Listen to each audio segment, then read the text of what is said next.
So we have a couple of different ways that we help people access housing in Hancock County. One is through referral services for folks who are just kind of at their wits' end and they don't know where to go. The other is we have several rental-based programs where for a period of time someone may work with us through case management and we'll provide a portion of their rent.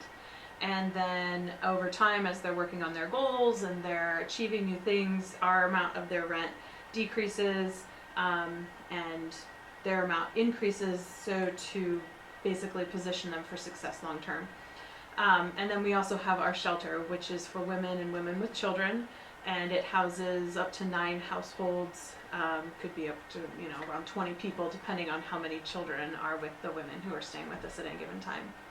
One of the things I saw early on is there's just not a lot of, in terms of rental housing or apartments in Findlay, there's just not a lot available. They're about 98% full. Mm-hmm. Is that something you guys are hearing from clients too?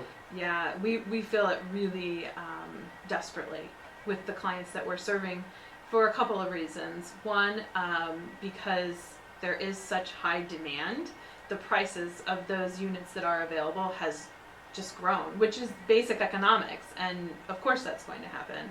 But without an increase in supply, that and with an increase in demand, because we are known right now to have a number of jobs, and people are wanting to relocate to our community in order to get good jobs.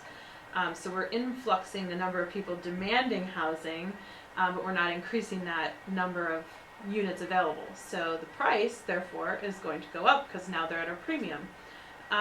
So that affects our folks because their incomes are not following that. So what I could have maybe afforded at $12 an hour 5 years ago is very different than what I can afford now. The other way that we see a lot of that is that within homelessness and poverty, things like criminal past, a felony, even from decades ago, could potentially put you lower on the list for an available unit. So if I'm a landlord and I have an available unit and I have 20 people applying for that unit, and I have a felony and you don't, well, probably they're gonna talk to you first, and it's understandable.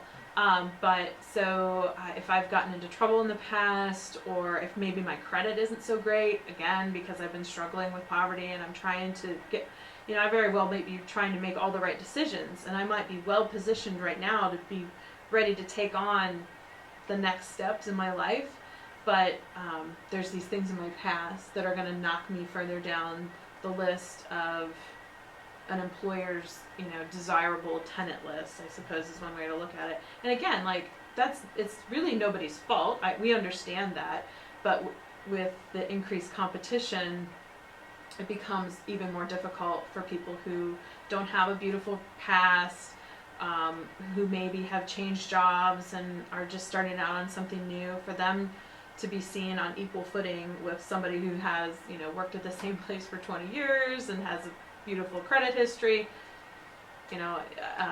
It's really very difficult for them to find housing. So it's safe to say this housing shortage, it doesn't just affect people on the bottom or the top, it affects kind of everybody across the board?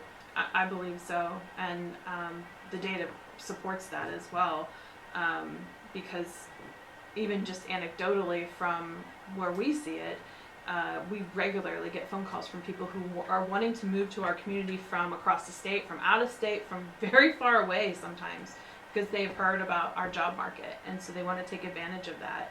And it's kind of become our sort of black humor joke that, okay, but I don't know what you're going to do, because yes, you're going to be able to find a job, but you might be sleeping in your car for a couple of weeks, months, because housing is at such a premium. And when employers can't find employees, they're frustrated, and when employees can't find housing, they're frustrated.